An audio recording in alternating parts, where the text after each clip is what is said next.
So this is the second part of the video for becoming accountable. So in the first part I spoke to you about being accountable for why you want to invest in property, knowing what your strategies are in terms of financial goals and lifestyle goals, and creating a goal sheet and writing those down.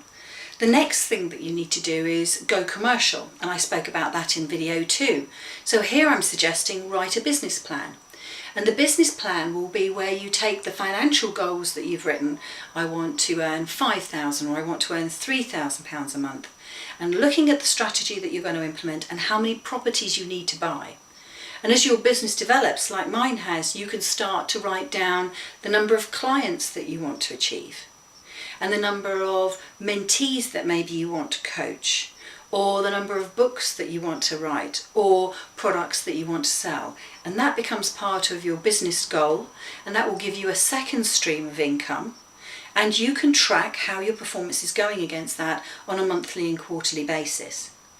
The third thing that I spoke to you about was actually, in a way, getting a mentor. I suggested that everything that we do is as a result of the actions or inactions that we've taken, and that if we review that process, then we can learn from those mistakes. And one of the ways that you can do that is by working with a coach or a mentor. They can help you and hold you accountable. If you don't have the funds to actually take that commitment, and I would suggest that all successful people have a coach or a mentor that they work with, then create or join some sort of mastermind or mentoring program, or join, for example, the BMV group on the web, or one of these other forums or connections that you can find online through Facebook or just through property links. But get in touch with a group that you stay in touch with regularly, and that can really help you stay accountable. And when you get those challenges, those lessons that you need to learn from, if you don't have the answers in your own head, it's by speaking to others that you can get those results. And if what you're doing is learning lessons as you go, you can then start to create some rules, some systems and rules that you apply.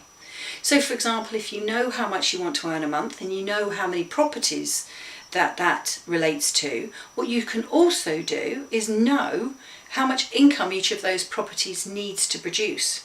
And if you know how much income a property needs to produce, then what you're actually saying is, I need to buy properties between these two values.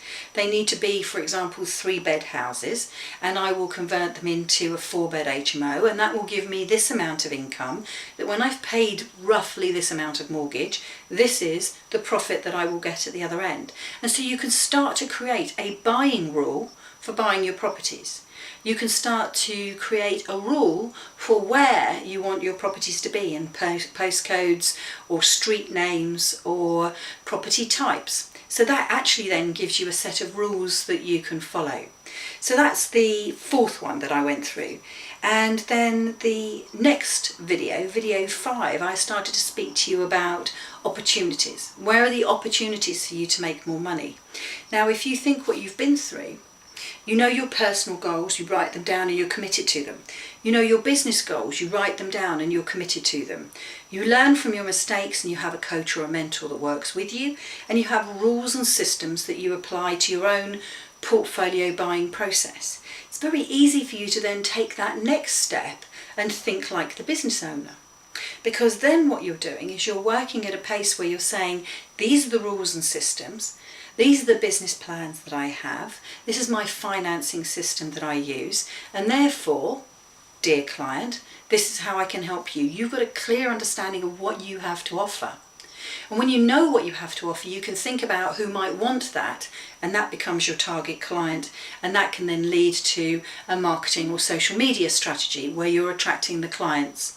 Of course, it depends which way we're talking here. I mean, I'm talking from the position of the property sources business because I'm looking for clients to buy my properties, or the sources apprentice perspective where I'm looking for property investors who want to learn with me, who want to engage with my books, my webinars, or my mentoring program.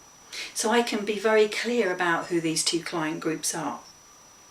And then the other thing that I'm very, very keen on is being totally aware that it's the cash flow and not the size that matters. And the last point that I made to you in that video was saying that profit is what's left after you've spent the expenses. And this really follows on from the rules again. That if you have understood the rules of your business, you can improve on your business systems, you can reduce your expenses, and so increase the profit in your business. And all of that can link right the way back up and be tracked through your business plan and help you achieve your goals. And this is the 7th video in the series, and so it's all about being accountable, which joins all of those 6 things that I've spoken about before. Track your personal goals, track your business goals, learn from your mistakes with your mentee or your mentor and your coach. Make sure that you have rules, refine those rules, improve on those rules, make them crystal clear, have the systems that go alongside that, and turn that into a business opportunity that completes that loop. My name is Vicki Wusche. Thank you very much for listening. This has been 7 videos in the series Secrets for Your Success. Thank you very much.